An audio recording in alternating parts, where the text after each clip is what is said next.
আলোচিত রাশিয়া সফর শেষে উত্তর কোরিয়ার নেতা কিম জন উন নিজ দেশের উদ্দেশ্যে যাত্রা শুরু করেছেন।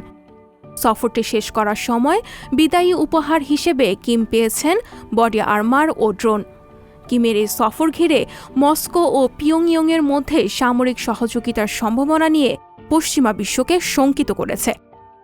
রাশিয়া ও উত্তর কোরিয়ার রাষ্ট্রীয় গণমাধ্যম জানিয়েছে, রোববার ১৭ সেপ্টেম্বর কিম রাশিয়ার পূর্বাঞ্চলীয় শহর ভ্লাদিভোস্টক ত্যাগ করেন, যেখানে তিনি যুদ্ধবিমান ও একটি এয়ারফিল্ড পরিদর্শন করেন এবং একটি প্রশান্ত মহাসাগরীয় ফ্লিট ফ্রিগেট পরিদর্শন করেন।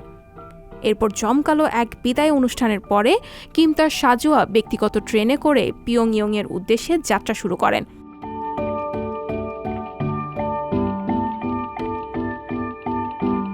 পূর্ব রাশিয়া জুড়ে ৪,০০০ কিলোমিটারের বেশি ভ্রমণ করেছেন কিম।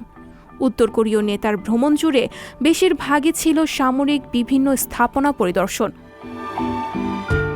পূর্ব রাশিয়ান অঞ্চল প্রিমোরির গভর্নর কিমকে বিদায়ী উপহার হিসেবে একটি বুলেট প্রুফ ভেস্ট ও এক সেট ড্রোন দিয়েছেন বলে জানিয়েছে রাশিয়ার রাষ্ট্রীয় সংবাদ সংস্থা তাস।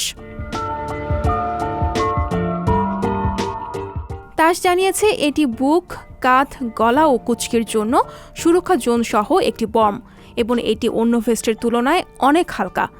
এছাড়া কিমকে প্রিমোরি অঞ্চলে তৈরি ৫টি অ্যাটাক ড্রোন, একটি জেরানিয়াম ২৫ এয়ারক্রাফট টাইপ রিকনাইসেন্স ড্রোনও দেওয়া হয়েছে। এছাড়া থার্মাল ইমেজিং ক্যামেরায় অদৃশ্য বিশেষ ধরনের পোশাকের একটি সেট উপহার হিসেবে তাকে দেওয়া হয়।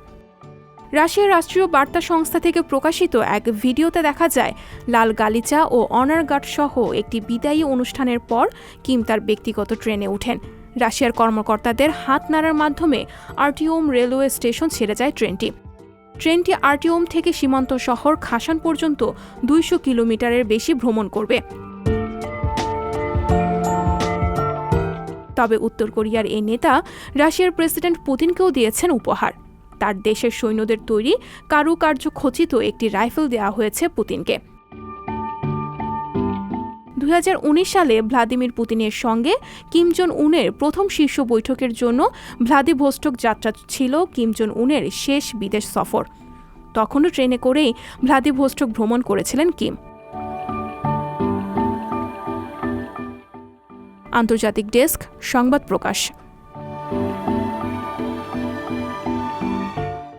সংবাদ, ফিচার ও অনুষ্ঠানের জন্য ভিজিট করুন সংবাদ প্রকাশের ওয়েবসাইট এবং যুক্ত থাকুন ফেসবুক পেজ ও ইউটিউব চ্যানেলের সঙ্গে।